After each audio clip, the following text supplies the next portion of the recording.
Iran ने दुनिया के इतिहास में वो काम कर दिखाया है जो अब तक कोई भी देश नहीं कर पाया था। उसने अमेरिका, नाटो और यूरोप को तोड़कर अलग थलग कर दिया है। नाटो के देशों ने साफ मना कर दिया कि वो इस युद्ध में अमेरिका का साथ नहीं देंगे। अब खबर आ रही है कि ट्रंप भी नाटो से अलग होने पर विचार कर रहे हैं। सोचिए, ये लोग ईरान में रिजीम चेंज करने गए थे, लेकिन हुआ क्या, लेने के देने पड़ गए। अब नाटो से अलग होना चाह रहे हैं ट्रंप। सोचिए, इसके अलावा यूरोप के तमाम देशों ने कहा है कि ये हमारा युद्ध नहीं है। यूके ने भी कहा कि ये हमारा युद्ध नहीं है और हम इसमें शामिल नहीं होंगे। वहीं दूसरी तरफ ट्रंप इतने खिसियाए हुए हैं कि वो अब कह रहे हैं कि हमने ईरान में तबाही मचा दी है और स्ट्रेट ऑफ हॉर्मुज को खुलवाना हमारा कोई लक्ष्य नहीं है। हमें पहले उन्होंने कहा हमने उनकी रिजीम चेंज कर दी, हमारा रिजीम करना लक्ष्य था। अब कह रहे हैं कि हमने उनका न्यूक्लियर वेपन जो है वो नष्ट कर दिया है ताकि वो हमारे ऊपर हमला ना कर सके। तो सोचिए, पल पल में अपना बयान बदलना, अपने टारगेट बदलना, यह साफ बताता है कि ट्रंप जो है इस युद्ध में जाकर फंस गए हैं। और अब नौबत यहां तक आ चुकी है कि उनकी भतीजी ने एक बड़ा बयान दे दिया है कि दरअसल अब जो सरकार चेंज होगी वो ईरान में नहीं, अमेरिका में चेंज होगी। यानी कि ट्रंप को लेने के देने पड़ने वाले हैं।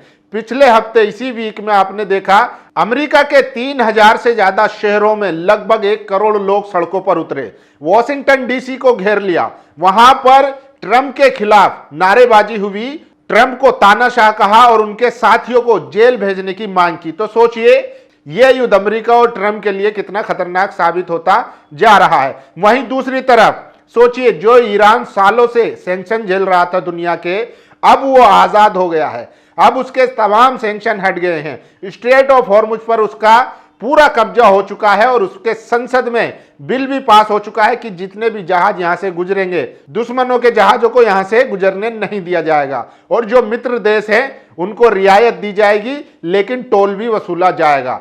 यानी कि अब ईरान जो है अपने मुताबिक वो तेल बेच सकता है। वहीं सोचिए, एक तरफ अमेरिका के खिलाफ तमाम देश जो है और साफ साफ उसके लिए अपने एयरबेस भी खोलने के लिए मना कर दिया। वहीं दूसरी तरफ ईरान को अब दुनिया के तमाम देशों से, खासकर एशिया के देशों से समर्थन मिलना शुरू हो चुका है। खाड़ी के देशों से हम बता चुके हैं, मोहम्मद बिन सलमान हो, कुवैत हो, कतर हो। कतर ने तो $6 मिलियन तक का उसको मुआवजा दिया है, फंड दिया है ईरान को। सोचिए, वहीं रशिया के विदेश मंत्री ने कहा है कि इजराइल और अमेरिका ने, सोचिए, इन्होंने इंतहा पार कर दी है, ये अस्पतालों को निशाना बना रहे हैं और दुनिया इस पर खामोश है। इसी के साथ चीन ने भी बड़ा बयान दिया है। चीन ने कहा है अगर इजराइल अपना न्यूक्लियर वेपन इस्तेमाल करता है किसी भी देश के खिलाफ एशिया में, एवं ईरान के खिलाफ भी, तो फिर वो उसका आखिरी दिन होगा। इसका मतलब समझिए कि चाइना ने इतनी बड़ी बात क्यों बोली है। चाइना जानता है कि ईरान के पास भी कुछ ऐसा हथियार है जो वो वक्त आने पर इस्तेमाल कर सकता है। और ईरान के विदेश मंत्री साफ साफ कह चुके हैं कि ये युद्ध जो है हम और लंबा लड़ सकते हैं, कम से कम 6 महीने हम इस युद्ध को लड़ सकते हैं। उस पर भी डिटेल में बात करेंगे। लेकिन नई ताजा जो अपडेट आ रही है, जो खबर आ रही है, ईरान ने खुली चेतावनी दी है, धमकी दी है कि अगला निशाना अमेरिका की वो टेक कंपनियां होंगी जो मिडिल ईस्ट में हैं, जिन्होंने इस युद्ध के दौरान या ईरान के अंदर विद्रोह भड़काने में अहम भूमिका निभाई है। सबसे पहले जो निशाने पर होगी वो एलन मस्क की स्टारलिंक होगी, जिसने बहुत ज्यादा योगदान दिया है ईरान में उथल पुथल मचाने के लिए। रिजीम के खिलाफ जो प्रोटेस्ट हुए थे उसमें बड़ा योगदान बताया जा रहा है। इसके अलावा गूगल हो, एप्पल हो, ओरेकल हो, IBM हो, ये तमाम जो टेक कंपनियां हैं अब इनको भी निशाना बनाएगा। तो सोचिए, ईरान लगातार जो है वो अपने टारगेट की तरफ बढ़ रहा है। वहीं दूसरी तरफ परसों अमेरिका और इजराइल ने इस्फहान शहर पर बम बरसाया, B2 बम्बर से 1000 kg वाला बम बरसाया। सोचिए, वहां पर पूरा एकदम धुआं धुआं उड़ा दिया, लेकिन उसके बावजूद भी ईरान की सैन्य शक्ति को वो खत्म नहीं कर पाया है। ईरान के पास जो सैन्य शक्ति है उसका कोई जवाब ही नहीं है। अब रिपोर्ट के अनुसार बताया जा रहा है, विशेषज्ञ कह रहे हैं, CIA ने भी अपनी रिपोर्ट में कहा है कि हम ईरान का केवल अभी तक 10 से 15% जो उसका हथियार है वो नष्ट कर पाए। यानी कि ये उसका दावा है, जबकि ईरान का दावा है कि उसने तो अभी 10% इस्तेमाल हथियार किए हैं। सोचिए, तो ईरान जो है पूरे 33 दिन में भी आज एकदम खड़ा हुआ है, मजबूती से खड़ा है। साथ ही साथ वो इस दुनिया को एक नई दिशा भी दे रहा है। अब पेट्रो डॉलर की कीमत नहीं रहेगी। अमेरिका में पेट्रोल जो है वो $4 तक पहुंच गया है। ये अमेरिका में पिछले कई सालों की अब तक की सबसे महंगाई है। इसीलिए ट्रंप के बारे में कहा जा रहा है कि ईरान में तो रिजिम चेंज हो या ना हो, लेकिन अमेरिका में जरूर चेंज हो जाएगी। उनके तमाम विपक्ष के नेता ट्रंप के विरोध में उतरे हुए हैं। जनता ने पिछले हफ्ते जिस तरीके से सड़कों को घेरा, अमेरिका की सड़कों पर उतरकर उसका विरोध किया, वो साफ बताता है कि ईरान में चेंज हो ना हो, लेकिन अमेरिका में जरूर चेंज हो जाएगी। वहीं दूसरी तरफ अगर बात करें इजराइल की, तो इजराइल में ईरान ने आज भी 33वें दिन भारी तबाही मचाई है। उसके शहर तेल अवीव, किरियात समोना, बीरशेबा, ये वो बड़े बड़े शहर हैं जहां पर इजराइल ने तबाही मचाई है। बंकर में लोग जो हैं वो छिप रहे हैं। वहां भी उनको रहते हुए इतनी दिक्कत हो रही है क्योंकि पूरा 30 दिन से ज्यादा हो चुके हैं। वहां सड़ने लगे हैं लोग, बदबू आ रही है और वो बाहर निकल नहीं सकते हैं। वहीं दूसरी तरफ ईरान के विदेश मंत्री, ईरान के राष्ट्रपति खुलेआम ईरान की जनता के साथ सड़कों पर घूम रहे हैं। तो ये फर्क भी देखना है। और साथ ही साथ ईरान ने इजराइल में जो तबाही मचाई है उससे ये क्लियर हो चुका है कि अब ईरान जो है लगभग खत्म हो चुका है, अब उसके पास कुछ बचा नहीं है। लेकिन सोचिए, इसके बावजूद भी उसकी हठधर्मी देखिए, वो अपनी संसद में एक बिल पास करता है जिसमें अब वो फिलिस्तीनियों को फांसी दे सकता है। यानी कि अगर किसी फिलिस्तीनी को वो उठा लेते हैं किसी भी आरोप में लगाकर, तो उसको फांसी दे सकते हैं। सोचिए कितना खतरनाक ये कानून पास हुआ है। लेकिन ऐसा नहीं है कि इजरायली लोग या यहूदी लोग इस बिल का समर्थन कर रहे हैं।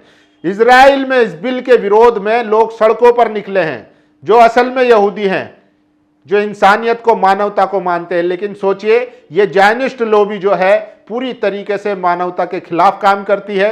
ये बेन गवीर, वहां का मंत्री, सोचिए जब बिल पास होता है तो ये संसद में शैंपेन खोल देता है, यानी कि लोगों को मारने का इसको लाइसेंस मिल जाता है। और तमाम रिपोर्ट बताती है कि इजराइल की जेलों में फिलिस्तीनी कैदियों के साथ किस तरीके से व्यवहार किया जाता है, किस तरीके से उनको टॉर्चर किया जाता है। अभी 1 साल का एक मासूम बच्चा था, इजरायली सैनिक ने, आईडीएफ के सोल्जर ने उसकी टांगों पर उसकी बॉडी से सिगरेट बुझाई थी, उसको जलाया था। सोचिए कैसी मानसिकता है इनकी, ये इंसान को इंसान नहीं समझते हैं। लेकिन ईरान ने उन सब का बदला ले लिया है। तमाम गाजा और फिलिस्तीन में शहीद हुए बच्चों का, महिलाओं का, अपने ईरान में जो शहीद हुए उन लोगों का, तमाम सबका बदला ले रहा है। और इजराइल इस टाइम जो है वो मछली की तरह तड़प रहा है। उसको समझ नहीं आ रहा है कि वो आखिर करे तो क्या करे। लेकिन सोचिए, हठधर्मी। लेकिन अभी भी उनके जो मंत्री हैं कार्ड्स, वो कह रहे हैं कि लेबनान पर हम कब्जा करेंगे।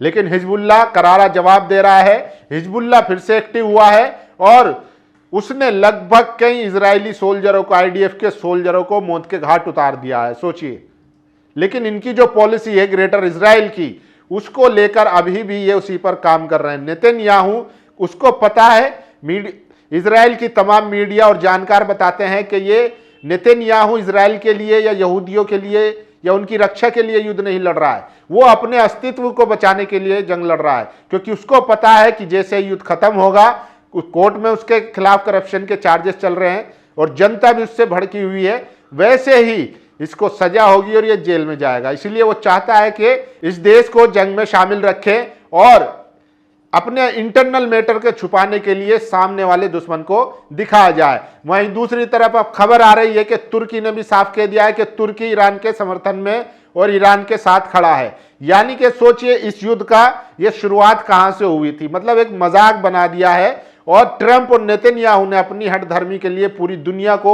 महंगाई में डाल दिया है। सोचिए, आज दुनिया भर में ऊर्जा की कमी हो रही है। गैस, पेट्रोल, डीजल, तेल, इन सब की किल्लत तमाम देशों को देखनी पड़ रही है। यूरोप हो, एशिया हो, तमाम देशों में, यहां तक कि अमेरिका में भी महंगाई हो चुकी है। लेकिन सोचिए, ये युद्ध शुरू हुआ था कि हम ईरान में रिजीम चेंज करेंगे, वो तो हुआ नहीं।